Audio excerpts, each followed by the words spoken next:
Hello' everyone, আজি মই Ifa chicken বনাবলৈ ওলাইছোঁ। তাৰ বাবে মই এটা ডাঙৰ বাউলত আধা কাপ হাংগাৰ লৈছোঁ আৰু লগতে কাশ্মীৰী জলকীয়া গুড়ি, অকণমান হালধি গুড়ি আৰু অকণমান জালুকৰ গুড়ি আৰু লৈছোঁ মই অকণমান ধনিয়া গুড়ি আৰু ঘৰতে কৰা গৰম মছলা গুড়ি। এইখিনি ভালদৰে সানি পেলাই চিকেন পিচকেইটা মেৰিনেট কৰিছোঁ। প্ৰায় এঘণ্টামান চিকেন পিচকেইটা মেৰিনেট কৰিব। তাৰপিছত অকণমান অৱশ্যে নেমুৰ ৰসো মই দিছোঁ। চিকেন পিচকেইটা মেৰিনেট কৰা হ'লে আমি এটা ডিপ বনাই ল'ব লাগিব। ডিপটোৰ বাবে আমাক 2টা সিজোৱা কণীৰ বগা অংশ লাগিব, 3 টুকুৰামান নহৰু লাগিব, এটুকুৰা প্ৰচেছ চীজ লাগিব আৰু অলপমান ক্ৰীম লাগিব, আধা কাপমান।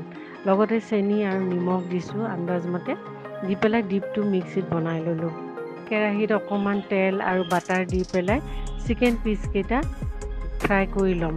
প্ৰায় 5 মিনিটমান ফ্ৰাই কৰাৰ পিছত মই 20 মিনিটমান ঢাকোন মাৰি সিজাইছোঁ। তাৰপিছত হৈ আহিলে ওপৰত আমি চিকেন ডিপটো দি পেলাই আকৌ 5 মিনিট ঢাকোন মাৰি থৈ দিলে মেল্ট হৈ যায়। মেল্ট হোৱালৈকেহে আমি ঢাকোন মাৰি থ'ব লাগে। তাৰপিছত ৰেডি হৈ গ'ল ইফা চিকেন আৰু আমি ধনিয়া চচ দি পেলাই পৰিৱেশন কৰিব পাৰোঁ।